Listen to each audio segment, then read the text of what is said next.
Bwana, katika jina lako Yesu Kristo, tunakutukuza na tunakuinua. Pokea sifa na utukufu kwa neema kubwa sana Bwana umetupa sisi kama watoto wako.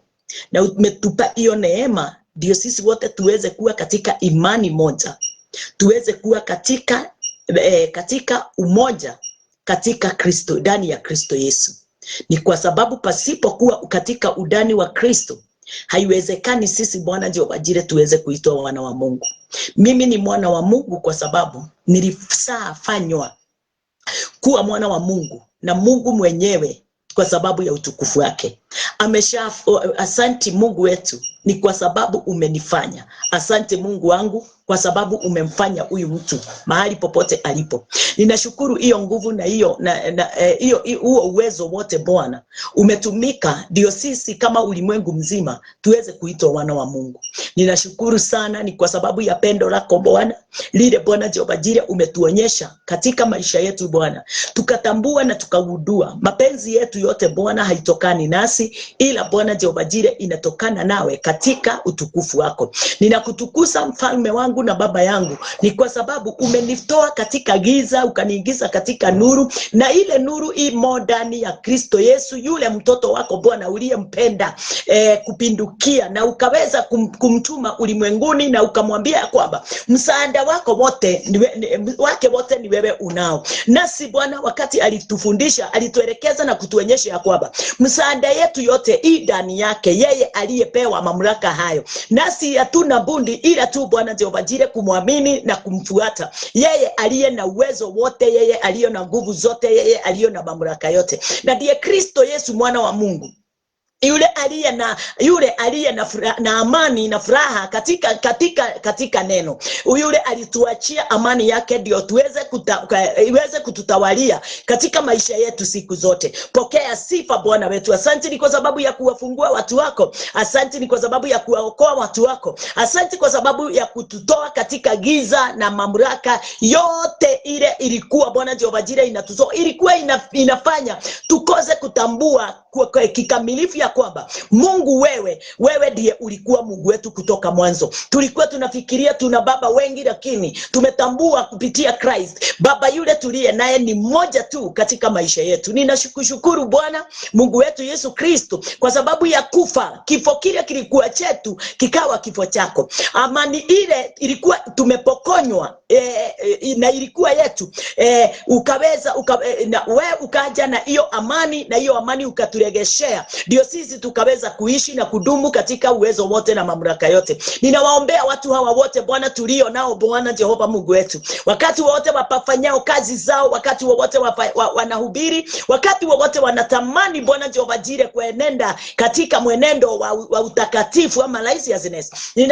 Ninakushukuru Bwana, ni kwa sababu ninajua yote watakao yafanya kupitia imani kulingana na kazi ya Kristo Yesu wataweza kuweza mambo yote, ni kwa sababu wewe ndiye uko pamoja nao. Ninakushukuru wewe Bwana wangu, ninakuinua wewe baba yangu, ni kwa sababu haki yote inatokana kwako. Asante Mungu wetu Bwana, kazi ya mikono yao ibarikiwe na waweze kuinuliwa. Watoto wao wabarikiwe, mabwana wao wabarikiwe, mabibi wabarikiwe, familia zao Bwana Jehova Jireh ziweze kuwa na amani pamoja na wao katika jina lako Yesu Kristo. Pokea sifa. Neno lako mahali hapa Bwana, mimi sina ufunuo wangu kwa sababu wewe ndio tegemeo langu usiku na mchana. Baba, ninaomba Roho wako Mtakatifu aweze kufafanua, na chochote kimejiinua juu ya neno lako ndio kiweze kutukoseza kutambua wala kuelewa mapenzi yako. Ninakiweka chini ya miguu yetu kwa kila mmoja wetu Bwana, ndio Bwana mapenzi yako iweze kutimia na kufanyika kulingana na pendo lako, na ni katika jina lako Yesu Kristo tumeomba sisi wote na tumeamini.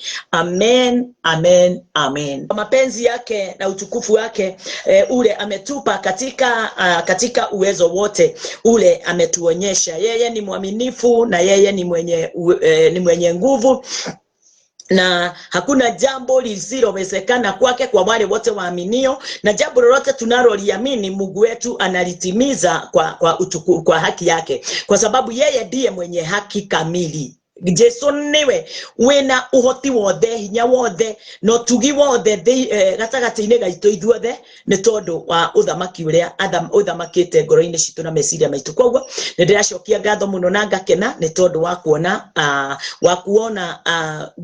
nguvu zake na amani yake na uweza wake ukifanya kazi ndani yetu sisi wote, kwa vile anayetusaidia no tuteithagia. Bwana wetu ndiye anatusaidia kwa uwezo wake wote. Haleluya.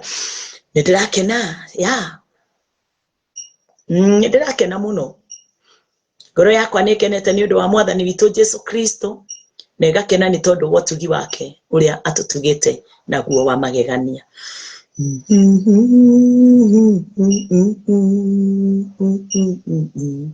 Haleluya. Mwathani, acha nitengeneze jambo iko hapa kidogo, na nikitengeneza tutaweza kuendelea pamoja. Ninampenda watu wa Mungu. Yes. Kukupenda kule ninao kupenda nao ni kukupenda kule kumetokana na Baba wetu, Mungu wetu Kristo Yesu. Alitufundisha kupendana. Na jambo moja nilikuja kugundua na kuelewa ni moja ya kwamba wakati ule mwanadamu amempokea Kristo Yesu kikamilifu katika udani wake, kitu kinaitwa amani, kitu kinaitwa happiness, faith,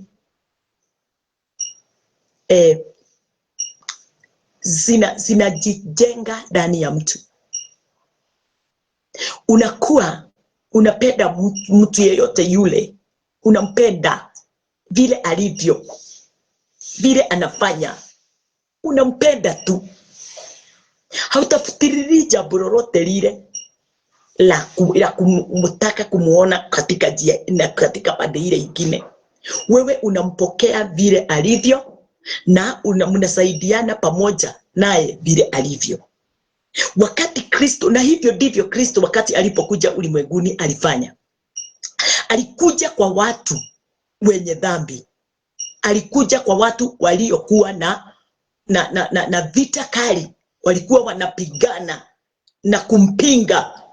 Ninaona Caroline Wairimu, siwezi sahau na kukushukuru kwa sababu ya kazi unayoifanya.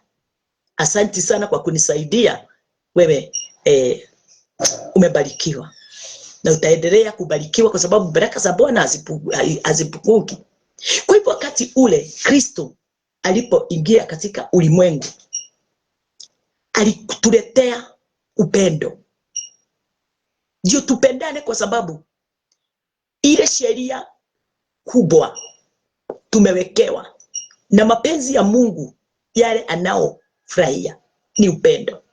Sababu upendo unafunika mambo mengi sana. Tamani Christ aweze kuwa na nafasi ndani yako na utawapenda. Yani wakati alipokuja ulimwenguni alikuta watu wabaya, watu wachafu, watu walio na dhambi, watu walio hawana amani. Lakini wakati alipokuja katika kitabu ya John akatuambia, amani yangu nawapa, na sio ile inapeanwa na ulimwengu. Nimempa amani imepita amani ya ulimwengu. Msiwe na shaka wala msifadhaike mioyoni. Na hiyo tu kunena, hiyo tu mimi kuingia ndani ya maandiko na kulisoma, wakati nilipoingia ndani yangu, ile amani niliipokea. Nilipokea ile happiness. Nilisikia upendo wa ajabu usio wa kawaida ndani yangu. Na vile nilikuwa nina judge mtu yeyote, hiyo judgment ikaondoka ndani yangu. Watu wote sasa wamekuwa yani niko ndani yangu, watu wote wametosha, yani ni maiganaine. Niona tungehitania nawe tete ndagika wingi ndigwe koria jagirire gwikate tondu ni uraide igwa undurite asa na gwika niguo onawe uteithike onawe ika uguo niguo ndeithike onawe ika uguo niguo ndeithike nyenda tu niguo ndeithike eke gwende niguo teithike haleluya gukwenda tu no gutume maundu maku maingi muno na manene mekike nawe unginyenda no utume ile kitu na ubanga sana hapa ulimwenguni. Ni mtu yeyote yule ataweza kutambua na kuelewa ile ministry niko nayo ndani yangu, tuweze kusaidiana pamoja ndio tuweze kufikia watu wengi. Hiyo ndio pendo lile mimi naombi lile ninaopanga wakati mwingi, ya kwamba nifikie watu wengi, nifikie mioyo ya watu wengi, nibadilishe mioyo ya watu wengi. Watu walio chini ya mamlaka ya dhambi waweze kuingia katika watu wengi walio katika mamlaka ya giza waweze kuingia katika nuru kwa pendo lake yeye mwenyewe kupitia mimi hapa ulimwenguni. Hivyo ndivyo ninapenda sana. Ndio nawe wakati wowote unapohitaji jambo lile lingine katika kazi ya Mungu, tunasaidiana pamoja, tunaandamana pamoja, tunaombeana, tunashikiliana katika kifedha, tunashikiliana katika maombi, tunashikiliana katika hata kuhubiri, mtu anakuita na wewe unamuita, mambo kama hayo. Nashukuru Bwana kwa sababu kazi yake ni moja tu na pendo lake ni moja tu, watu wote waweze kuokolewa katika ulimwengu. So wakati huu ninataka tuweze kuendelea na neno la Mungu, nikishukuru watu wote wale tulio nao. Kama jana tulisoma katika kitabu ya Timothy, 2 Timothy, katika kitabu ya wacha tuingie pamoja, tukijua ya kwamba twanena kuhusu deliverance, vile deliverance inafanya kazi ndani yetu, na wakati tumeipokea vile inavyofanya sisi katika maisha yetu.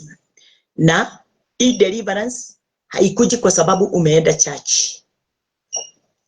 Hii deliverance haikuji kwa sababu umeolewa na pastor ama umeoa pastor. Haikuji kwa sababu wewe ni tajiri. Lakini inakuja na mtu anaipokea wakati wowote umejua na kutambua neno la Bwana na kupokea ufunuo wote katika maisha yako. Ukitambua mambo haya, utakuwa delivered from the kingdom of darkness to the kingdom of light. Bwana asifiwe. Na ndio sasa tulisoma katika hiyo 2 Timothy 3:15. Tukasoma jana, tukaona ya kwamba at that from a child thou hast known the holy scriptures, which are able to make thee wise unto salvation through faith which is in Christ Jesus.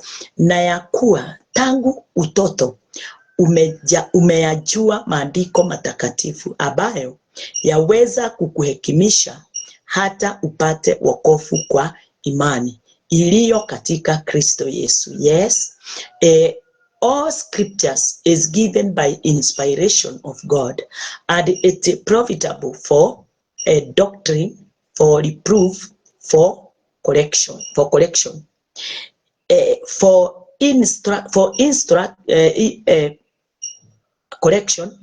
instruction in righteousness. Kila andiko lenye pumzi ya Mungu lafaa kwa mafundisho, kila andiko lenye pumzi ya Mungu, hapo tutazame sana. Kila andiko lenye pumzi ya Mungu rafaa kwa mafundisho na kwa kuwaonya watu makosa yao na kwa kuwaongoza na kwa kuadibisha katika haki. Nikiangalia huo mstari,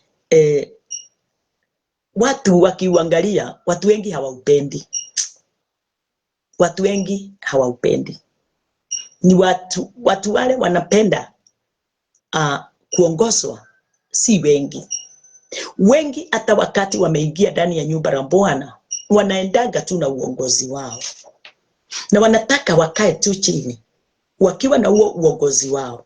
Na tukiona mambo inaenda namna hiyo, ni kuonyesha ya kwamba haujajua kwa nini umeingia ndani ya church. Haujajua kwa nini uko chini ya mamlaka ya yule anayekuongoza. Kwa sababu kama ninaweza ingia ndani ya nyumba la Mungu, ama niweze kufanya mtu aweze kuniongoza, alafu mimi ndio yani situlii niweze kufanya nini? Kuongozwa. Situlii. Hakuna wakati, yani na wakati ninaongozwa, inafika katika nafasi mpaka ninapinga. Wacha nikuambie mtu wa Mungu, huyo kiongozi hana nafasi ndani yako. Sababu wewe badala ya ukimye na utulie aweze kukuongoza, wewe ndiye, na ni wewe ulimhitaji, unaenda kumuongoza. Ni kama Peter. Wakati ule Kristo alipokuwa hapa ulimwenguni, Petro alikuwa anapinga sauti ya Kristo. Alikuwa anapinga kazi ya Kristo. Alikuwa mtu anafaa kuongozwa na Kristo, lakini kuna wakati alikuwa anataka kumuongoza Christ. Sababu hakuwa anajua kwa nini ako hapo. Kwa nini? Kwa nini yu pale? Kwa nini Kristo ni wa nini? Hakuwa ametambua mambo kama hayo. Kwa hivyo ilikuwa anajiongoza yeye mwenyewe. Alikuwa anajipeleka. Hakuwa na moyo wa kuongozwa. Haleluya. Hakuwa na moyo wa kuongozwa. Alikuwa mtu wa kujiongoza. Yo mwitikio mire.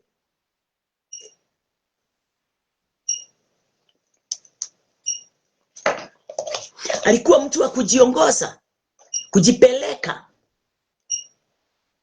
Wakati wote mtu anaoingia chini ya kiongozi ama ya mdozi wake, kama mimi naweza kuulizwa, mtu anafaa atulie kwanza, asikilize.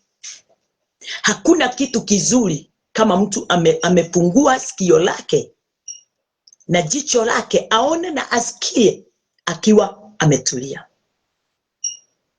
Huyo mtu ndiye tu anaweza saidika katika maisha yake ya rohoni. Mpaka katika maisha ya ulimwengu, mtu asiye sikiliza wakubwa wake, hata ulimwenguni watu wengi wanasarabatika. Kwa sababu umekuja na moyo wako na unataka vile unavyotaka. Nashukuru Bwana wetu Yesu Kristo. Sababu hata wakati alipokuja ulimwenguni watu wakamkataa, yeye alijua mioyo yetu. Sababu yeye alikuwa Mungu. Ni Mungu alikuja ulimwenguni akauvaa mwili wa mwanadamu. Na wakati aliuvaa mwili wa mwanadamu, alikuwa na kusudi moja tu, kufa msalabani ndio amuokoe huyu mwanadamu aliye na moyo mgumu, aliye na dhambi, aliye na sikio lisilo la kusikia wala kutambua, asio na moyo wa kubadilika, asio na mawazo ya kufikiri juu ya kingdom of God. Yesu akanja, akajitoa ndio aweze kutufanya sisi viumbe vipya katika mawazo yetu. Kwa sababu mawazo isipobadilika, mawazo ya mwanadamu isipobadilika, na ndio ninakwambia unafaa ukae chini, unafaa utulie, ndio neno la Bwana liweze kuwekwa ndani yako. Lile neno ndio uhai, ni pumzi ya Mungu. Hivyo ndivyo neno limetuambia. Limetuambiaje? Wacha tu ati kila andiko lenye pumzi ya Mungu rafaa kwa mafundisho. So ndio niweze kuwa delivered. Hakuna mtu anadeliviwa kutoka katika ufalme wa giza na kuingizwa katika ufalme wa nuru kama hana kiongozi wa kumfundisha. Hakuna mtu ajitoae katika giza, katika kifo, katika dhambi. Hata utubu namna gani, utoe nini makanisani, uweze kufanya nini, hawezi jiokoa katika mkono wa yule mwovu Shetani. Na ndio unaona hata Mungu, hakuna mtu wa ulimwengu alimchagua akina Moses, sheria ile walikuwa wanaongoza watu nayo, akina Abraham, akina Adam, akina John the Baptist. Hakuna hata mmoja aliweza kumuokoa mwanadamu katika hiyo dhambi, katika hiyo mauti ilikuwa imemfunika mwanadamu, isipokuwa tu Mungu mwenyewe. Kwa sababu ni Mungu alitoka mbinguni akaja ulimwenguni akauvaa mwili, kwa sababu yeye tu ndiye alijua na akatambua dhambi hii inafaa kupelekwa wapi. Yeye ndiye alikuwa anajua kifo kinafaa kutumwa wapi, dhambi inafaa kutumwa wapi, makosa na maovu sinafaa kutupwa wapi. Yesu tu, mama Mungu tu ndiye alikuwa anajua. Hawa wengine wote walishindwa. Na ndio Moses aliletea wana wa Israeli sheria, sababu wana wa Israeli walikataa mwongozo wa Mungu. Naye Musa akachukua sheria, kitu ya kuwaongoza. Na kile aliwapa kifo, akijua ya kwamba hawataweza. Huyo wamemkataa, ni lazima mrudia wakati mmoja. Ukweli. Naye Moses akaendelea na imani ndani ya Kristo, akiwa tu anawaongoza na sheria. Sababu sio Moses alikataa Mungu, ni watu hawa walimkataa Mungu. Yeye Mungu wakati wowote alikuwa anataka waweze kuwa katika nafasi moja, Moses alikuwa anapatikana. Bati hawa watu wakati walihitajika waweze kupatikana mbele za Bwana, wakati walifika hapo akasikia vile anaongeaga na mgurumo, walisema hapana Moses, sisi hiyo sauti ni kubwa sana kutuliko, itatuua. Wewe enda usikilize utuletee. Wakamwambia tumekufanya kuwa awalinda, wakamfanya kuwa linda wao, wakamuondoa Mungu. Bwana asifiwe. Na wakati walipofanya hivyo, naye Musa akarudi kwa Mungu akamuelezea vile watu wamesema. Haleluya. Sasa mtu wa Mungu,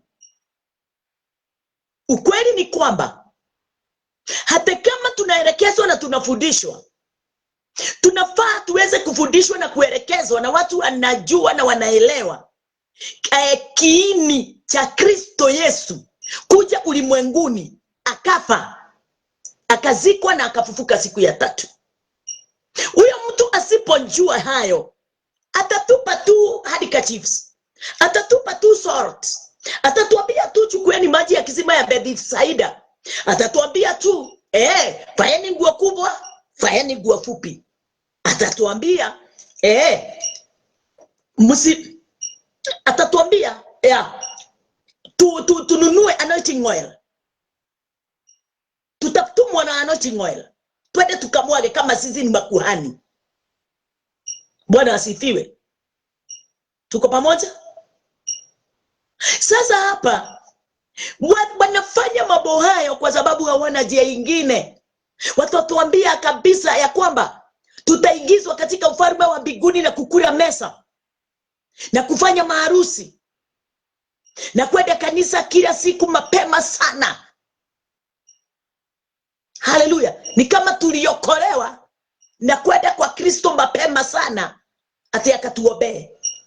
Na hapana, hata si maombi ilifanya tuokolewe, hata sio kuhubiri. Tulikuta kazi hiyo imefanyika.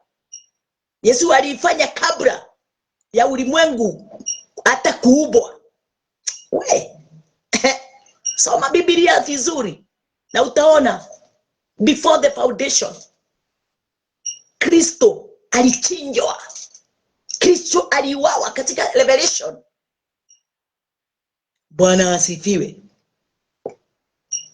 Na katika Ephesians 1:4 Bwana asifiwe. Kwa hivyo mtu wa Mungu, mahali hapa nataka tuweze kuelewa na kutambua Christ alitudeliver sisi wote kabla ulimwengu haujaumbwa, na ndio tuweze kutambua hiyo deliverance ilienda. Tunaongea kitu imekwisha, ilienda namna gani na kwa nini ilifanyika. Ni lazima tukae chini tuweze kufundishwa, sababu maandiko inasema lenye pumzi ya Mungu rafaa kwa mafundisho na kwa kuwaonya. Kwa hivyo hapa ndipo shida inakujanga, sababu watu wengi hawataki kuonywa, watu wengi hawataki kuongozwa. Mahali popote kunaingia maonyo na anasikia hiyo inamgandamisha, kwa sababu amezoea tabia hiyo, anaonywa. Hataki kanisa, hataki other believers, hapendi master wake pastor, ama vile mnamuita tu, hiyo ni majina tu hapa ulimwenguni, akina apostle. Yani hataki kuonywa makosa yake. Na nikuulize mtu wa Mungu, kwa nini umeingia ndani ya nyumba ya Bwana? Si kama hautaki kuonywa, si ukae ulimwenguni. Maonyo iko ndani ya neno. Maonyo juu ya dhambi na makosa iko ndani ya neno. Sio vita, ni neno unanenewa. Nalo neno lile linamulika chochote kile hakifai ndani yako. Wakati linapomulika, na kwa sababu ulikuwa umezoea hayo mambo na hizo vitu ndani yako, unaanza kuleta shida. Unatoka kanisa hii unaenda ingine. Mary anasema these preachers make people live in works. Wakati ule watu, yani wakati ule mtumishi anataka kukupeleka kulingana na vile wewe unavyofanya, na wewe mawazo yako ilizimbwa na yako na ate wakati unaofanya works, wakati umeingia katika works, wakati unajaribu mambo yote katika kazi na katika kufanya. Woi, mtu wa Mungu, acha nikwambie, unakaa katika mateso. Kristo hakuja kutuambia tufanye, alituambia tupumzike, yeye afanye yote. Naye Musa akakuja kuambia watu, akawaambia, kwa sababu mmemkataa Mungu, sasa na mimi nataka mfanye. Sababu mmemkataa Mungu, nataka mfanye. Akawapa sheria kali hawangeweza kuitimiza hata kama wewe ni nani. Bwana asifiwe. Na watu wale wakalemewa. Biblia inatuambia ya kwamba mababa wetu wote walikufia nyikani. 40 years walizunguka na hakuna imani hata moja imeandikwa ndani ya maandiko walifanya. Hawakuwa na imani. Hata kwa Biblia imani ya wana wa Israeli wakati walipokuwa nyikani haijaandikwa, sababu hakuna kitu chochote walifanya ndani ya nyika wakati wanaposunguka 40 years in the wilderness. Biblia inasema hakuna imani hata moja ilitumika kwao, na ndio hakuna jambo mzuri hata moja ilionekana kwa wao wakati walikuwa in the wilderness 40 years. Bwana asifiwe. Na kupenda sana wakati tunaposoma neno, na shukuru Bwana sana nikijua ya kwamba kuna kitu unakipokea. Ate kwa makosa yao na kwa kuwaongoza na kwa kuadibisha katika haki. Bwana asifiwe. Haya yote ni lazima ifanyike kwa mtu yeyote anayesema I'm saved, I'm delivered. Ama mtu anataka kuwa saved ama delivered, ni lazima apitie katika nafasi ya kukaa chini ndio aelekezwe. Na ndio in New Testament, wakati ule Paul alienda kuhubiri, watu wale walikuwa wamehubiriwa na akina Petro, aliwauliza, na mumejazwa na Roho? Wakasema hapana. Mumebatizwa? Hapana, sisi ile tu ya John the Baptist, ile si unaijua ile ya John the Baptist. Hiyo Yesu hakuwa amekufa. Nashukuru Bwana sana. Ile ya John the Baptist ya mto Red Sea kule na Jordan River huko, hiyo ndio tu tumepokea, ile ya maji. Naye Paul akachukua jukumu kabisa ya kuwaombea wapokee Roho Mtakatifu, sababu Paul alifanya kazi wakati ule Kristo alikuwa amesha kufa na akafufuka na wakapewa Roho Mtakatifu. Bwana asifiwe. Haleluya. Ninaona hapo, yani anointing oil, salt, handkerchief can't make things better. Exactly. Haiwezi. Hata hapo ugeongezea mpaka Holy Communion, haiwezi. Ni chakula kama chakula kile kingine, sababu Yesu yeye alisema yeye ndiye mkate wa uzima, na mkate wa uzima ni the word. Hiyo unafaa kukaa chini uweze kuelekezwa. Bwana asifiwe. Watu wa Mungu, neno la Bwana linahitaji uhakikishiwe vyema kabisa katika uwezo wote kulingana na vile neno linavyosema. Na tena hawezi litambua neno hili ndio uweze kuwa delivered ama ndio uweze kuwa umeokolewa kama, haleluya, kama hautakaa chini uelekezwe one by one, upewe ufunuo wa kila mstari ndani ya neno vile unavyonena. Ndio zile vitu tulifidiwa ama iliwekwa ndani yetu na watumishi wale walikuwa kwa mbele yetu. Bwana asifiwe. Iweze kuondolewa ndio upokee, uondolewe makazi ya ubatizo wa maji na hizo vitu zote na handkerchiefs, uweze kuingizwa katika ufalme wa Bwana ule hauna mambo ya wax ama mambo ya kutenda vitendo. Uingizwe katika pumziko ya Kristo Yesu, uondolewe katika wax, matendo. Sababu matendo hakuna kitu inaweza kukusaidia. Haikusaidia wote uko nyikani, walikufa tu wote, walikufa, hawakusaidika. Walikufa wote wasipoingia katika ufalme wa Mungu, sababu walikataa mwongozo wa Bwana, ndio wote waweze kuhesabiwa kuwa haki. Haleluya. Bwana asifiwe.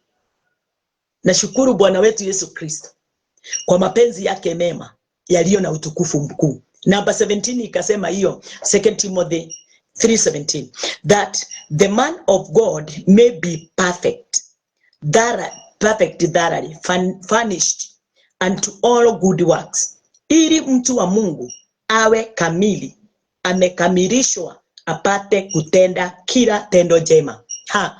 Hauwezi tenda tendo jema kama haujakaa chini ukaweza kuelekezwa, kufundishwe, ndio ufike katika nafasi ya kupokea uzima ulio ndani ya Kristo Yesu, ile pumzi ya Bwana.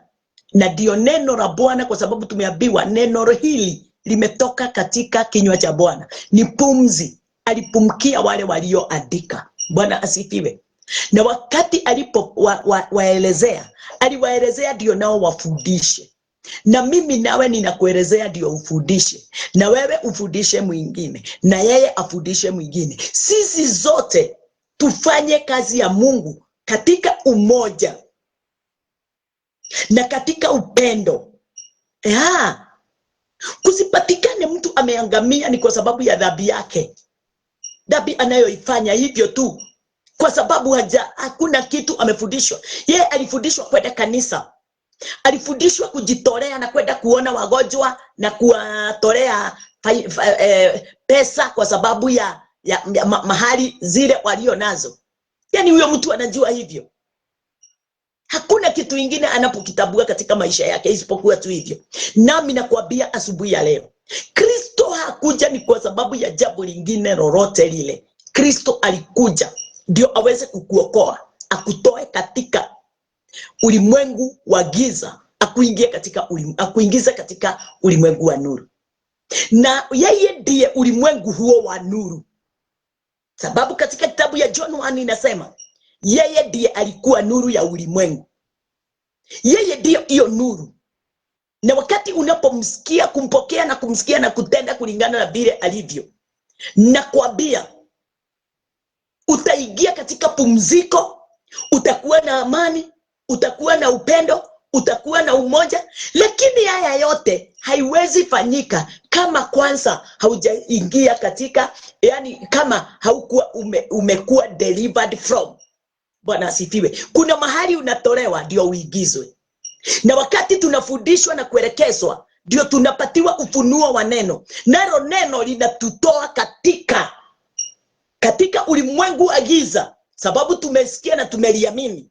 Linatuingiza katika ufalme wa nuru. Bereni ulikuwa mwana wa shetani, ulikuwa ndani ya Shetani. Mamlaka ya Shetani ndio ilikuwa inakutawalia.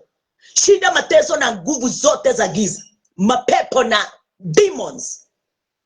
Lakini wakati ulipoingia ndani ya Kristo, zile zote zilipokuwa zinapingana na wewe.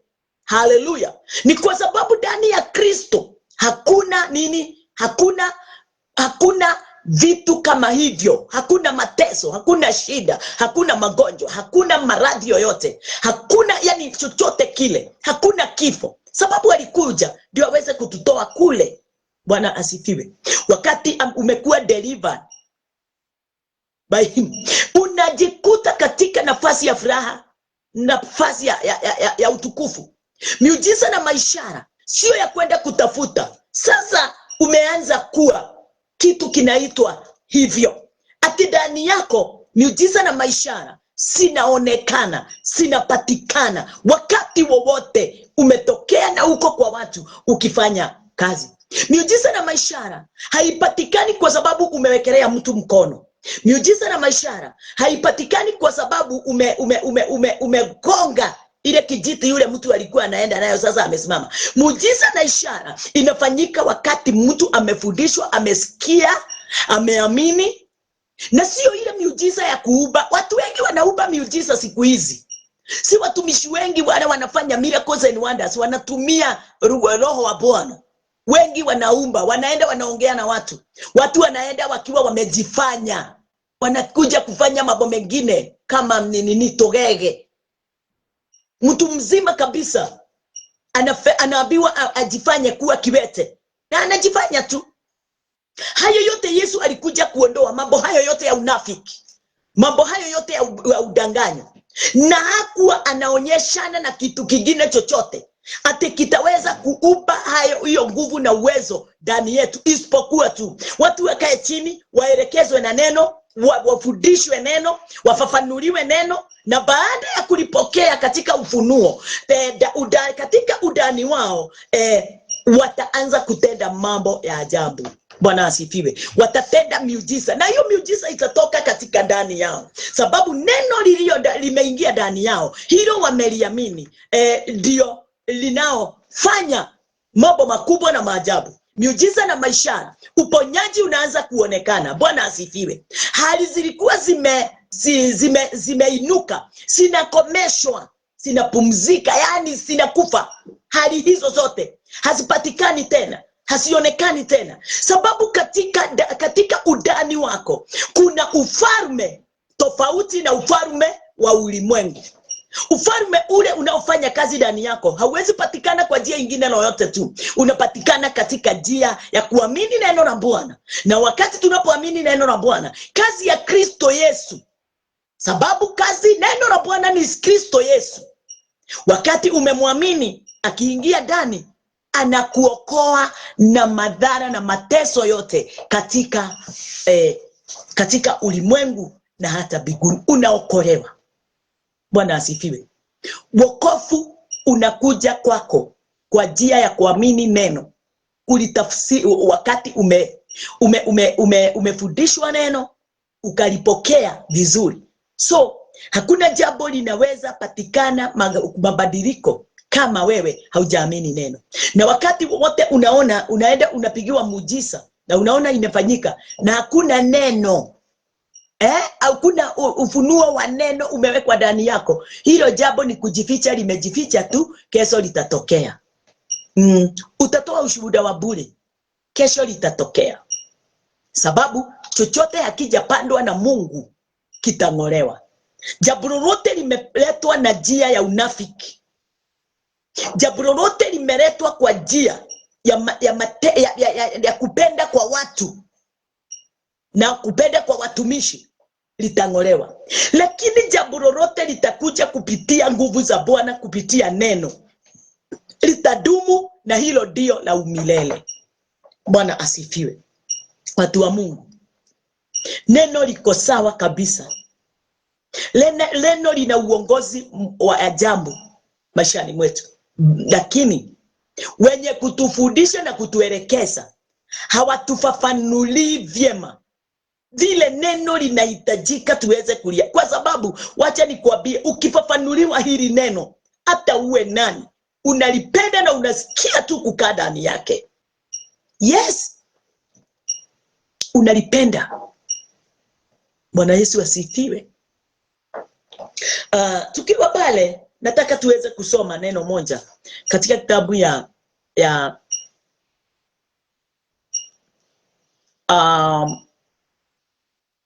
Roman. Roman, yes. Kitabu ya Roman.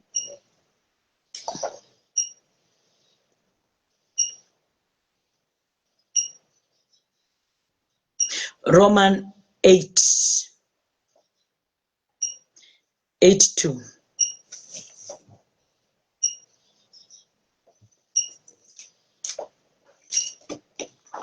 Roman 8:2 inasema, for the law of the spirit of life in Christ Jesus had made me free from the law of sin and death. Kwa sababu sheria ya roho wa uzima ule ulio katika Kristo Yesu imeniacha huru bali na sheria ya dhambi na mauti.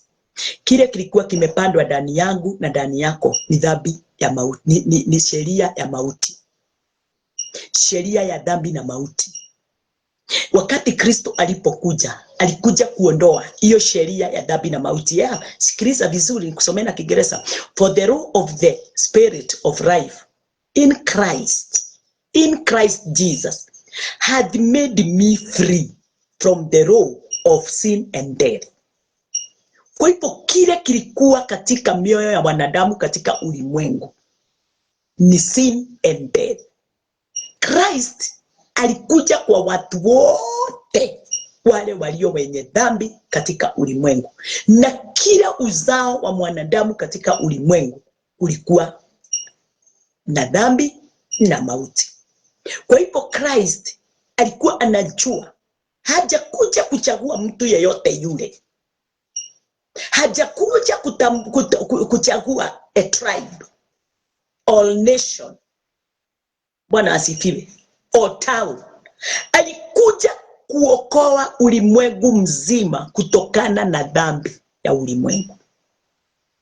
Alikuja kuondoa watu katika tendo moja la udhalimu, dhambi, ndio watu wote waweze kuokolewa, watoke katika ile dhambi, waingie katika ufalme wa Mungu kwa utukufu na kwa neema. Bwana asifiwe. Kazi ya Kristo. Ati for the rule of the spirit of life in Christ Jesus had made me free from the rule of sin and death. Kwa hivyo this rule of sin and death ni ile Moses aliwapatia watu wakati walimkataa Mungu. Musa alitengeneza sheria zake na akawaletea watu, sababu walikataa sheria ya Mungu. Walikataa sheria ya Mungu, wakapenda na wakataka tu sheria ya mwanadamu. Naye Moses mwenye hekima na ujuzi mwingi akatengeneza sheria 6:13, sheria 6:13 akaipatia watu. Nayo ile sheria hakuna mtu hata mmoja aliweza kuitimiza, sababu hakikisho ya kubadilishwa na kuwa kiumbe kipya ilikuwa inapitia katika Kristo.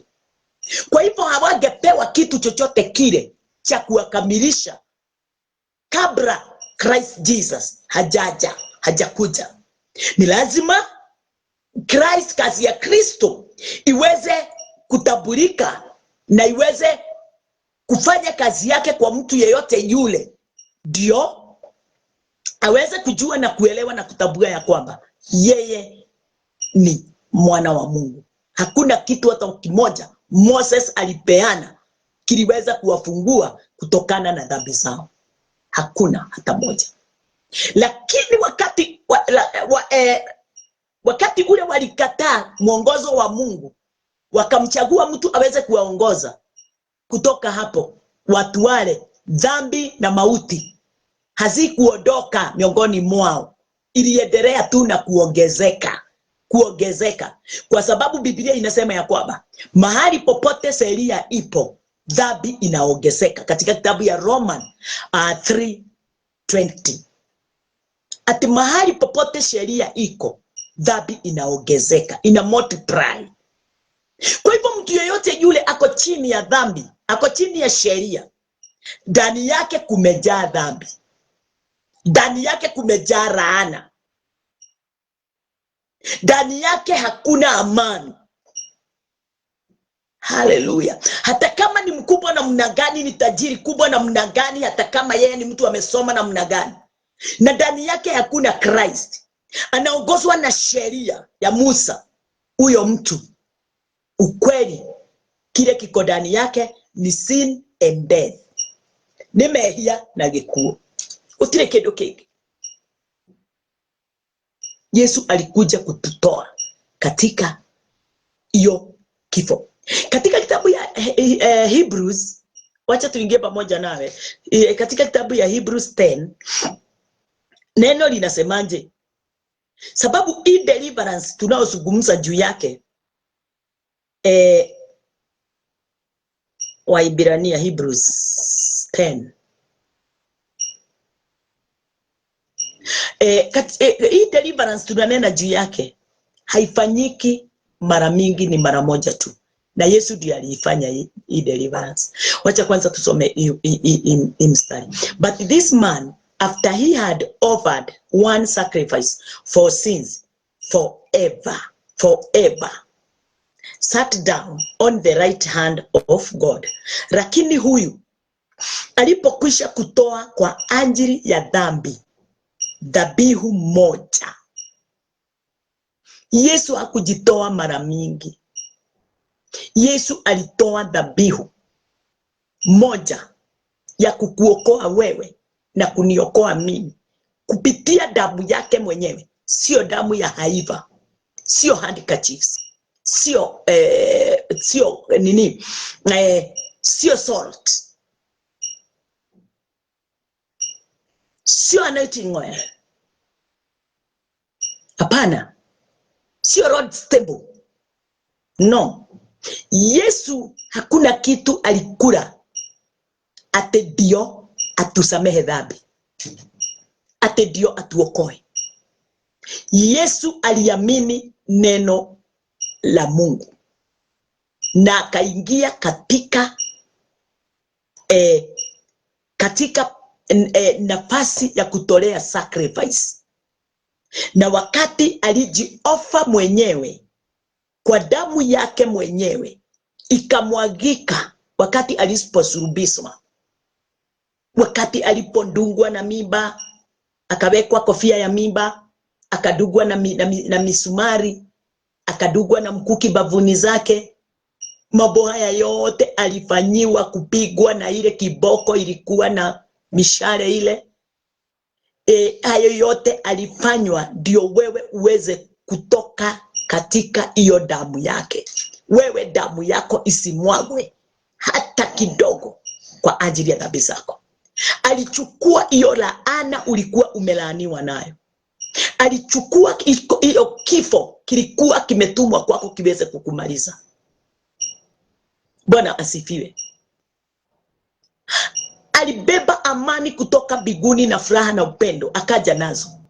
Ndio wewe wakati atachukua dhambi zako muweze kubadilishana. Wewe uchukue upendo, amani na nguvu na afya na kila kitu. Yeye akasononeka msalabani. Watu wakamuona kama amewezwa na wakamgeuzia uso wao.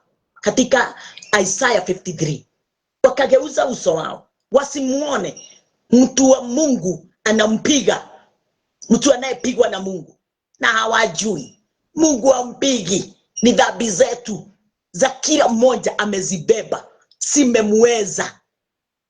Lakini alikuwa na uwezo na nguvu na mamlaka ya kuweza kuiondoa na kuimaliza ile dhambi, nguvu yote ya Shetani, kifo chochote kile kililetwa ulimwenguni na yule mwovu. Yesu ndiye alikuwa njia ya kukimaliza. Na ndio unaambiwa na maandiko, lakini huyu alipokwisha kutoa kwa ajili ya dhambi dhabihu moja idumuo hata milele, aliketi mkono wa kuume wa Mungu. Namba 14. Tuangalie 14 pamoja. 14 inasema, for by one offering he had perfected forever them that are sanctified. Ate maana kwa toleo moja amewakamilisha hata milele. Wamewakamilisha hata milele. Haleluya. Hao wanao takaswa. Bwana asifiwe. Christ aliwatakasa, aliwakamilisha. Saa hii ninaongea hapa, nimeshakamilishwa. Wewe ninaongeleshea, amini ya kwamba siku ya leo umekamilishwa na ile damu ilimwagika, ile damu yake. Wale ukisoma pale juu, wewe uende usisome 11 utaona. Lakini makuhani walikuwa wanachinja kondoo na haiva. Kwa hivyo watu wa wakati huo walikuwa wanaokolewa na damu ya wanyama. Na ile damu ya wanyama haikuwakamilisha. Hivyo ndivyo Biblia inasema. Lakini huyu tumesoma hiyo, alitoa toleo moja, mara moja ya kutosha, ndio aweze kuwakamilisha waabuduo, aweze kuwakamilisha waaminio katika dhambi zao na mauti, waweze kuitwa wana wa Mungu. Hivyo ndivyo leo umefanywa wewe. Haijalishi wewe ni mkora, haijalishi wewe ni muuaji, haijalishi wewe ni nani, maraya ile international. Na kuambia kazi ya Kristo imefanyika ni kwa ajili ya hayo mateso yote unayoyapitia. Kwa sababu uaji ni mateso inayotesa yule anayeua. Umaraya ni mateso inayotesa wale wanaufanya. Dhambi ile ya kwanza ya Adam and Eve ni mateso makuu sana, na laana imejificha ndani ya hiyo. Na ndio Yesu alijua ya kwamba hakuna mtu awezaye kumuondoa mwanadamu mwenzake katika dhambi, sababu wote wamezaliwa na dhambi kwa kumpitia mtu mmoja, Adam. Naye akajua kwa sababu sio kondoo Adam alichinja ndio iweze kuokoa watu, kufanya watu waweze kuwa wenye dhambi. Ni yeye aliweza kula na ikafanyika kuwa laana kwa watu hawa wote. Kwa maneno, matamko ilitoka ndani ya kinywa chake, na kitendo alichokitenda. Yesu naye akaamua, mimi sitaenda na kitu chochote kile, kama vile hata Adam hakutoa kitu. Aliigiza watu dhabini kwa mawazo machafu, kwa kupinga neno la Bwana. Yesu akasema, mimi nitaliamini na nilikubali neno la Baba. Sitafanya kama Adam, yule aliyepinga neno la Mungu, akafanya kinyume na yale aliyokuwa ameambiwa asifanye. Mimi nitafanya exactly vile Baba ataniambia, na nikifanya ninajua ya kwamba nitawaokoa watu hawa wote waliingizwa katika dhambi pasipo makosa yao, pasipo dhambi yao. Waliingizwa, wamejikuta wakiwa ndani ya dhambi. Yesu akasimama kwenye mwanya. Vile tu tuliingizwa katika dhambi pasipo kutenda kitu sisi, Yesu akaingia akasema, nami nitawaokoa watu hawa walifanywa kuwa wenye dhambi pasipo kutenda. Hiyo enda uiangalia katika kitabu ya Roma 5:12. Utaiona mpaka 19. Kazi ile Yesu Kristo aliyoifanya na kazi ile Adam aliyoifanya, ndio mwanadamu aweze kuingia katika dhambi na mauti. Bwana asifiwe. Haleluya. Kwa hivyo mtu yeyote yule hajaokolewa na hajageuka, ako chini ya mamlaka ya dhambi na mauti. Na saa yoyote na kitu chochote kinapoingia ndani yake, uzao anaouzaa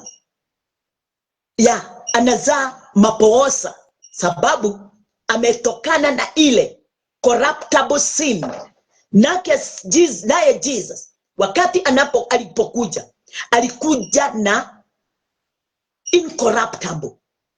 Ile sin haina ubaya wowote, haina laana yoyote, ni Yesu aliipeana. Na ndio neno lake lile tumeambiwa pale mahali tumesoma, tukae chini tufundishwe, tuelekezwe, ndio tuweze kutambua, na ndio tuweze kujua Hebrews vile alipoingia katika patakatifu, katika nafasi ile ya kutoa dhabihu, akawakamilisha watu wote, akawafanya kuwa, wakawasafisha, wakaweza kuwa wenye haki. Ile kazi ilifanyika pande ile, alifanya namna gani? Ile ilifanyika na Adam, naye alifanya namna gani? Ndio mahali pale wewe nawe kwa kuamini neno uanguke pande ya Kristo Yesu, na ndio wokovu uweze kufanyika katika maisha yako, moyoni mwako. Bwana asifiwe. Na kupenda sana. Yes. Number 14, for by one offering he had perfected forever them that are sanctified.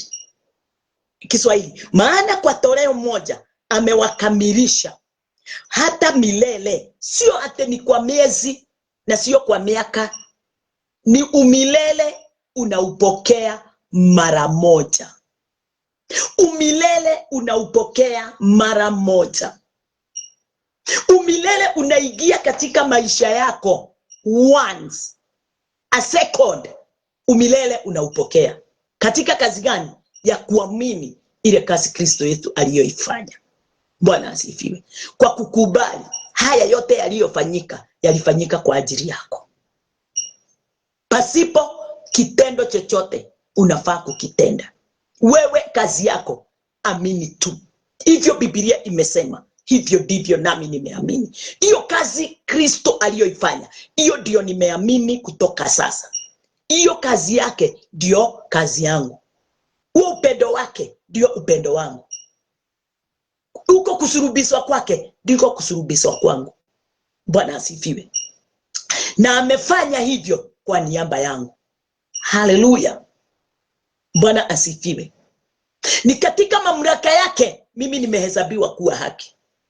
Ni katika uwezo wote na nguvu zote zake zimefanya mimi niweze kuitwa mkamilifu. I'm righteous kwa sababu yake. I'm holy kwa sababu yake. I'm perfect kwa sababu yake. Kwa hivyo hakuna sababu yoyote imetokana na mimi.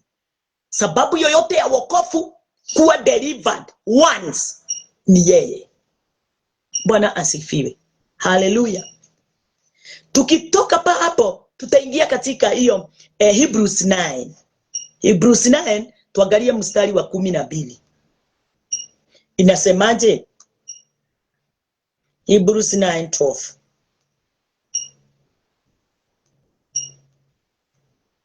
Inasema, neither by the blood of goats and calves, but by his own blood he entered in once into the holy place, having obtained eternal redemption.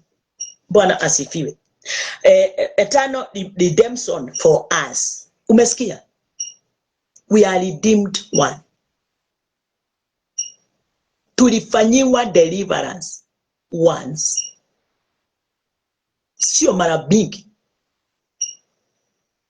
Sio kila wakati kuenda kutubu na kuambia Kristo nisamehe. Kristo hawezi toka mahali yako. Alipumzika milele. Anataka uamini na wewe kutoka hapa ulimwenguni. Upumzike milele. Paka wakati ule utarara, uzikwe. Uende ukapumzike ile liali, ile lile. Ile. Aya. Yes. Bwana asifiwe. Hiyo watu hawapendi. Hiyo ya kabisa. Watu hawapendi. Kubali kupumzika milele. Kubali kupumzika milele. Kupumzika milele. Yesu alikuja ulimwenguni ndio atuonyeshe tunaweza pumzika milele pasipo na mahangaiko, mateso na nini. Na wakati tutakapolala, jina la Mungu liweze kuwa glorified. Bwana asifiwe. Haleluya. Kiswahili, wala si kwa damu ya busi. Si nimekwambia pale 10 mstari wa 11 walikuwa wanatumia damu ya busi na ya haiva wale makuhani. Lakini huyu Yesu Kristo wakati alipokuja, neno linasema wala si kwa damu ya busi wala ya dama. Yesu hakutumia damu ya wanyama, ya busi ama ya dama. Inasemaje? Ya dama, bali kwa damu yake mwenyewe. Kwa hivyo kile kilitumika ni damu yake yeye mwenyewe. Yesu Kristo alitoa mwili wake ukaharibiwa. Ukaharibiwa, ukamwaga damu, akapigwa, akateswa. Damu yake ile ilimwagika, sio ile sio kama ile makuhani walikuwa wanatumia ya kondoo na ya haifa. Hapana. Hii ni yake mwenyewe. Mwenyewe aliingia mara moja tu katika patakatifu, akiisha kupata ukombozi wa milele.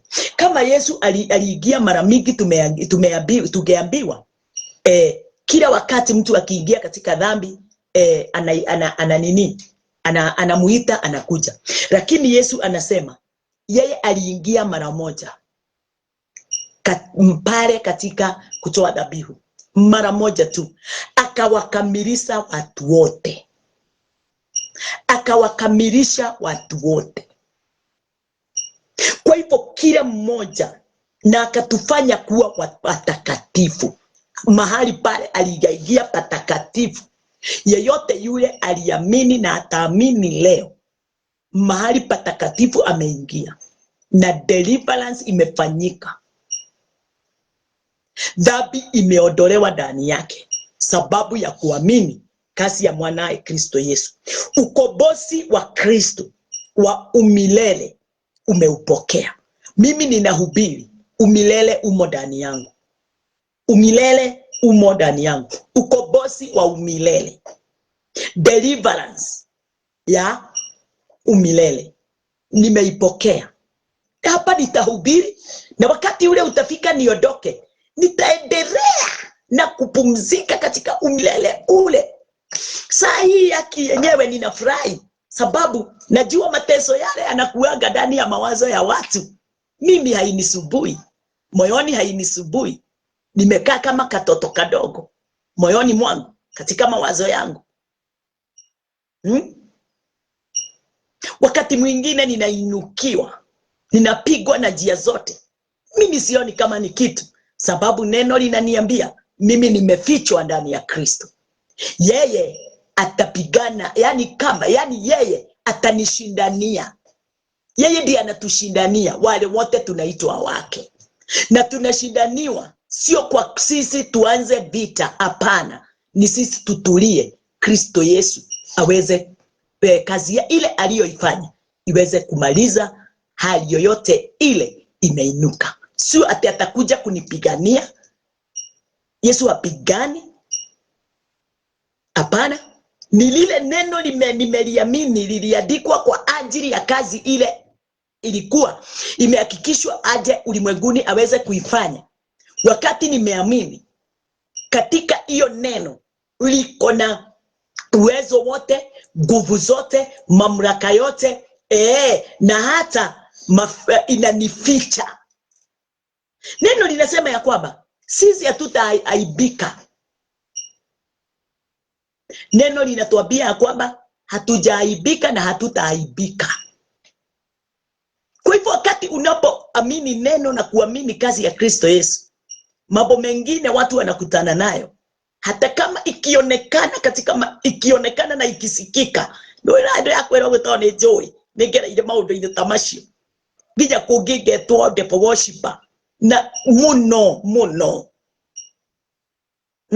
ngero ndirahunjia undu uria aciangi tondu na Jesu okathi ndahunjirie uria andu mendaga. Hata wakati Kristo alikuja ulimwenguni hakuhubiri vile watu walikuwa wanataka, hakufuata mitindo ya ulimwengu wa wakati huo.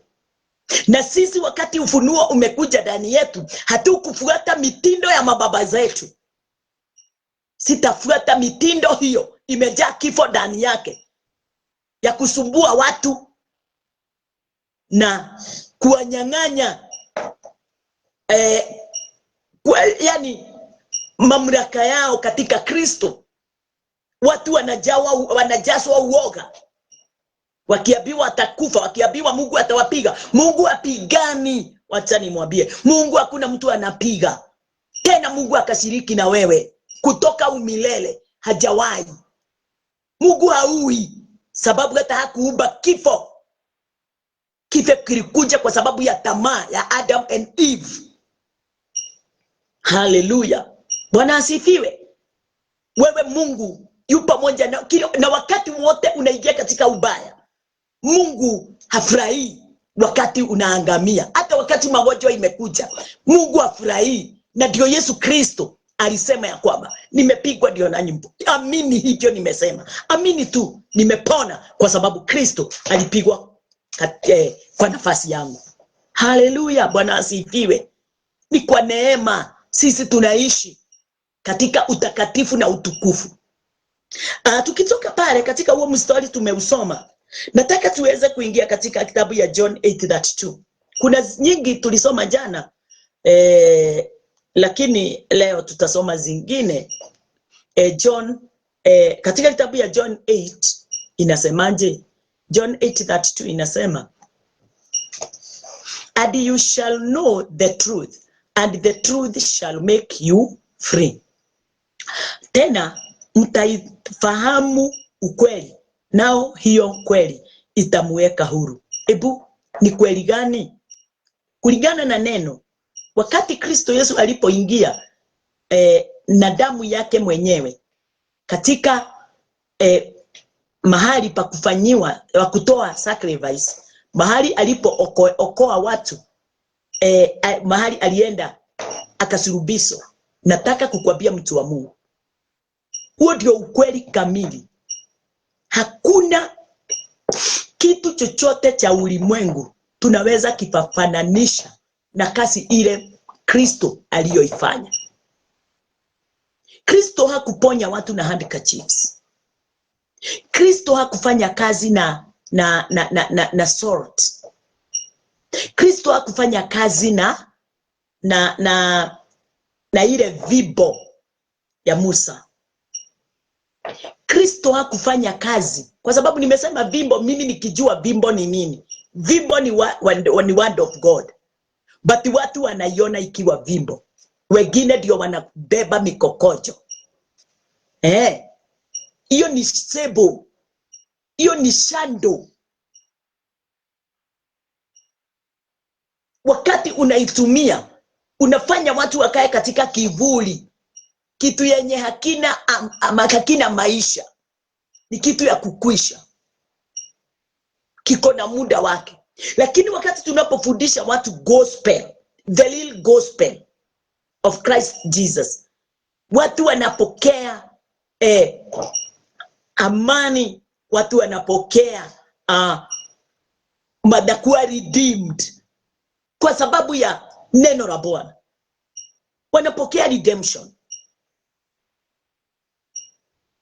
wanapokea deliverance. Bwana asifiwe. Mara moja tu, kama vile Yesu Kristo alipoingia. Sio ati tunamuita kila wakati, hapana. Aliingia mara moja na akamaliza hiyo kazi hiyo tu mara moja, sio mara nyingine. Bwana asifiwe. Na wakati unapoelekezwa na kufundishwa na mtu aliye na yani ameshatambua hiyo jambo kikamilifu, unaingia katika ukweli, truth. Na hiyo truth itakufungua. Huo ukweli utakudeliver. Huo ukweli utakudeliver. Hauwezi deliviwa na water baptism. Hauwezi deliviwa na salt wa soil ama handkerchief ama rod stemble. Haiwezi kukufanya kuwa wa Mungu. Hizo zote ni symbols. Akina anointing oil, hizo zote ni symbols. Akina kuombewa na kugaragara, hiyo watu wanaotiria maanani ate mpaka mimi nataka mpaka nigaragare. Kugaragara hakuna kitu kunasema. Hata utakaa chini usikilize neno na hali zote ziweze kuwa sawa, kwa sababu tunafunguliwa katika neno. Tunapokea uwezo wote katika neno. Tunafanywa kuwa wakamilifu katika neno. Twaoshwa katika neno. Na hiyo neno ndio inaitwa truth. And you shall know the truth, the word of God. And the truth shall make you free. Ile neno litakufungua uweze kuwa huru. Sio kitu kingine, ndio inaitwa truth. Belt of truth. Bwana asifiwe. Itakufanya kuwa, wakati utakapoifahamu hiyo kweli itakuweka, itakufanya kuwa huru. Bwana asifiwe. Ndio tulianza pale tukaona 2 Timothy 3:15 to 17. Paul Timothy alikuwa chini ya neno. Alilifuata neno, aliliamini neno kutoka utoto wake mpaka ukubwa. Naye kama vile mama yake Eunice na soso yake walikuwa wanaoamini.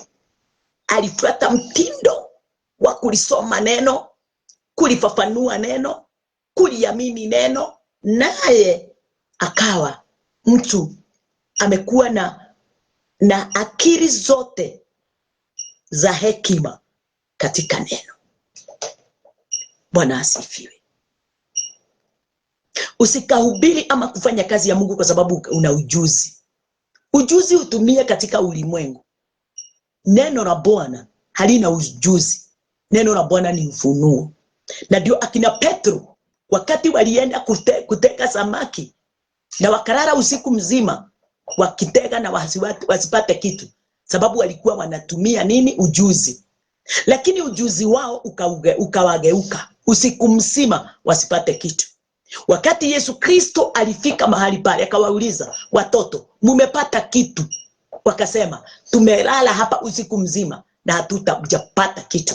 Ujuzi wao haikuwasaidia. Lakini Yesu akawaambia, wekeni gara zenu mahali pale deep. Na hapo ndipo walikuwa wamelala. Na wakati walipoweka, gara zao zikaanza kukatika kwa sababu ya kubeba. Bwana asifiwe. Wakati wowote unapotumia akili zako, ujuzi wako, masomo yako, hautatokea katika usawa.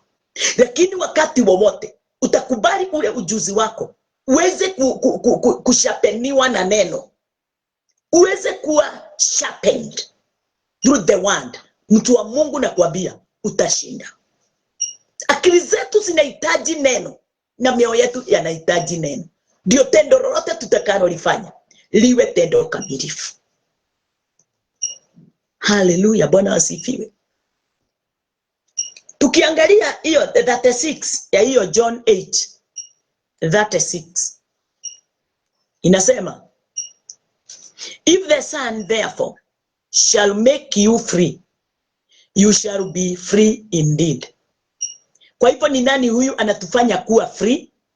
Ndio uweze kujua truth ni word na word ni Christ.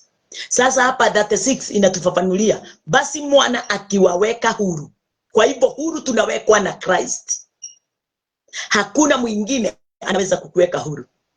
Mungu alimtuma mwana ndio akuje atuweke huru. Uhuru wote uko ndani ya Kristo.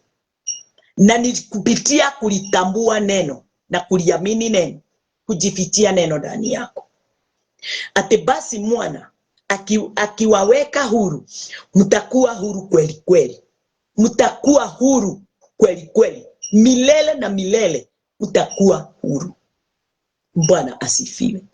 Ni furaha kiasi gani wakati unapojikuta katika neema kama hii ya utukufu, ukiwa jana ulikuwa mwenye dhambi na sasa nimefunguliwa nikawa huru, nikaitwa mwana wa Mungu. Jana nilikuwa ninaona nitakufa na ugonjwa, lakini wakati ule neno limeingia ndani yangu, nimesikia kabisa nimewekwa huru na lile neno, kutokana na ile magonjwa yote na shida yote ilikuwa imenizunguka. Sawa, ni kuamini neno. Neno ndio dawa ya maisha ya mwanadamu hapa ulimwenguni. Ya mwisho tutaweza kuiangalia katika kitabu ya John 14.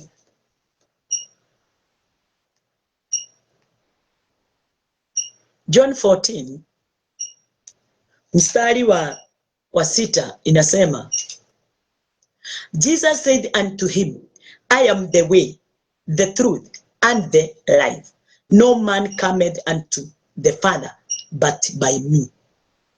Yesu akawatuambia ndio tuweze kuingia katika, tuweze kuwa delivered. Ni lazima, neno linasema ya kwamba Yesu akamwambia, mimi ndimi njia. Ndio niweze kuwa delivered. Ndio niweze kupokea huru. Ndio niweze kupokea uzima wa milele. Ndio nitoke katika zile shadows. Ni lazima niamini na nijue ya kwamba, nifundishwe na kiongozi wangu, anifundishe, aniambia kwamba Yesu ndiye njia ya uzima. Njia ya kweli ni Yesu. Njia ya kweli si anointing oil. Njia ya kweli si Lord's Table, communion, holy communion. Njia ya kweli sio kwenda kanisa na kutoa fedha nyingi. Njia ya kweli si kujitolea tithes kila wakati. Si kupanua sadaka yako inakuwa mingi, ama kununua ma estate ni kwa ajili ya kazi ya Mungu. No. Tanunua, hiyo ni matendo. Na katika kitabu ya uzima na ya matendo si moja. Watu wa ulimwengu wanatenda matendo makubwa, wako katika kitabu ya matendo.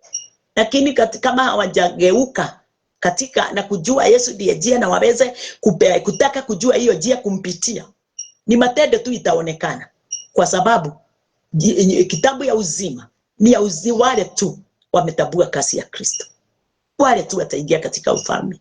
Wale tu wamekubali mwongozo wa neno wa Bwana, kuliamini, wakawa delivered, na wakatolewa katika ulimwengu wa giza na wakaingizwa katika ulimwengu wa nuru. Sio matendo. Sio kukimbia kufanya mambo makubwa. Mambo makubwa katika ndani ya nyumba la Bwana yafanye kwa sababu unataka your brother, your cousin, your nephew, mahali popote walipo, wafikiwe na lile neno. Ukimtuma mtumishi wako na faida yako na gharama yako, na waende wakahubiri, wanaweza kwenda wakutane na wao na huko. Watoto wako wakati umenituma na gharama yako niende nikahubirie wengine, na mwingine ametumwa kutoka pande ingine, anakuja pande hiyo nimetoka, anakuja anakutana na watoto wako. Bwana asifiwe. Weka wega ni wewe ika. Haleluya. Kwa hivyo kazi ya Mungu inahitaji msaada mkubwa sana kwetu sisi tumeokolewa, sababu haiwezi fanyika kama haina finances na kama haina watu wa kufanya kazi pamoja na mtumishi. Unahitajika ujitoe katika kufanya kazi pamoja na mtumishi, uweze kulipokea neno, na wewe wakati ule mtumishi ako na kazi ingine mahali pengine na wewe unatumwa mahali kwingine, mahali pale unagharamia mfuko wako kwa sababu ya kupenda, sio kusukumwa, sababu umetambua Kristo alitengeneza njia yako wewe uweze kufanya yale yote aliyoifanya. Sisi wote katika ulimwengu tumeitwa na mwito moja. Sisi wote Mungu ametutuma tukahubiri kila mmoja, lakini tulichukua nafasi na hatua za kufanya mambo yale yasiyo na msingi wa uungu, na Mungu hajali na hata hashughuliki mpaka wakati ule utatambua njia unayoipitia si sawa kulingana na neno, kulingana na moyo wa Mungu na mapenzi ya Mungu. Wakati utakubali kugeuka, naye atapelekana pamoja nao, atakuwa ndani yako na wewe ndani yake, sababu hiyo ndio kazi ile alitaka iweze kutimia katika maisha yetu. Kwa hivyo neno likasema, Yesu akamwambia, mimi ndimi njia na ukweli na uzima, mtu haji kwa Baba ila kwa njia ya mimi. Hakuna hata mmoja anapitia kwa ng'ombe, hata wale wanaabudu ng'ombe. Hakuna ng'ombe itaingia kwa Mungu, na hakuna ng'ombe inahubiri. Hakuna ng'ombe inahubiri. Hakuna Muhammad hapa anahubiri. Yesu ndiye alihubiri na neno likaandikwa katika pumzi ya Bwana. Bwana asifiwe. Mambo haya yote, wacha kubeba mzigo mkubwa, mzigo usioweza. Yesu akasema, nila yangu ni laini na ni nyororo. Pokea nila yangu. Ya Kristo hakuna kazi unaambiwa sasa fanya hii video hii. Ni kwa kupenda, kwa kujitoa. Unasimama katika mwanya, unashukuru watumishi wako kwa njia yoyote ile wewe unaona ndio inafaa. Unawatuma hata kwa kijiji yenu, gharama yako inatumika, pasta wenu, kwa sababu ya injili ya kweli. Kwa sababu ya injili ya kweli isiyo na mateso na isiyo na kufunga, watu waweze kuwa huru mioyoni mwao. Bwana asifiwe. Pasipo kuelekezwa wapitia hii na wewe ufanye hii, twende tukachimbe na kule tutoe mapepo. Hiyo yote haiko ndani ya Kutoka Epistles. Hiyo yote haiko New Testament. Haikufanyika.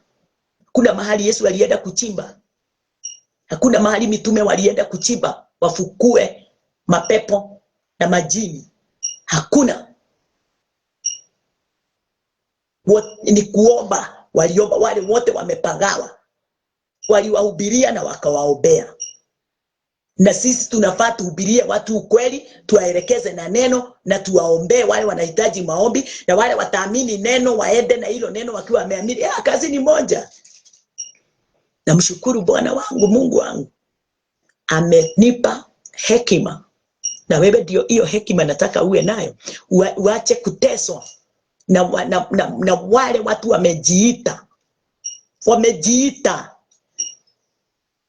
wameitwa na watu wenzao, wametumwa na wao wenyewe. Sasa shinda ni kwamba wamewatuma lakini hawana ukweli. Kile mnapelekea watu ni uongo tu na kuharibu. Nashukuru Bwana kwa sababu ya mahali tumefika pamoja nawe, kwa sababu kesho tutaendelea. Tuko tu katika ile nafasi ya deliverance, vile unafaa kutolewa katika ufalme wa giza uingizwe katika ufalme wa nuru. Pasipo neno na pasipo kuamini Christ haiwezekani. Na ndio wana wa Israeli mababa walikufia nyikani sababu walikataa mwongozo wa Mungu. Haleluya. Nashukuru Bwana. Acha tuombe pamoja. Bwana wetu Yesu Kristo, tunakuinua na tunakutukuza. Wewe ni Mungu mwenye haki na ufalme wako ni wa milele. Tumetambua jambo ya kwamba ufalme wako Bwana Yesu ndiye njia. Yesu ndiye kweli. Hakuna awezaye kuingia katika huo ufalme kama hajapitia kwa Yesu. Pokea sifa Bwana. Ninaombea mawazo yao, ya watu wao na mioyo yao. Naombea maisha yao. Naombea kazi wanazozifanya. Wacha watu hao wawe na hekima ya neno lako. Na hiyo hekima itawahekimisha kutambua na kuelewa neno lako Bwana wakati wote wanapolisoma. Waweze kuingia katika nafasi ya kufundishwa na kunyenyekea, ndio waweze kujua upya na siri yoyote ile imefichwa ndani ya neno lako. Pokea sifa Bwana wetu Yesu Kristo. Ninawaombea amani, umoja, utukufu na veva waweze kuwa nayo mahali popote watakanyanga. Biashara zao nimeomba Bwana Jehova Jire, kazi ya mikono yao iendelee na kubarikiwa na kubarikiwa na kubarikiwa. Wainuliwe, macho yao ya rohoni ifunguliwe na sikio la rohoni liweze kufunguka. Na ndio mapenzi yako iwe inaandamana nao wakati kuna usiku na wakati kuna mchana, wakati walio katika hali na wakati wasio katika hali. Iweze Bwana wanaelewa na wameamini ya kwamba kiongozi mwema ni wewe Kristo, na mambo yote itafanyika kupitia wewe Kristo, kwa utukufu na kwa haki na umilele wote uweze kuwa pamoja nao. Katika jina lako Yesu Kristo tumeomba na tumeamini. Amen, amen, amen. Leo ni Huruma Fellowship. So watu waende, tuko na mkutano mahali pale ya vijana. Tunaomba watu waweze kuwa pamoja nasi. Amen.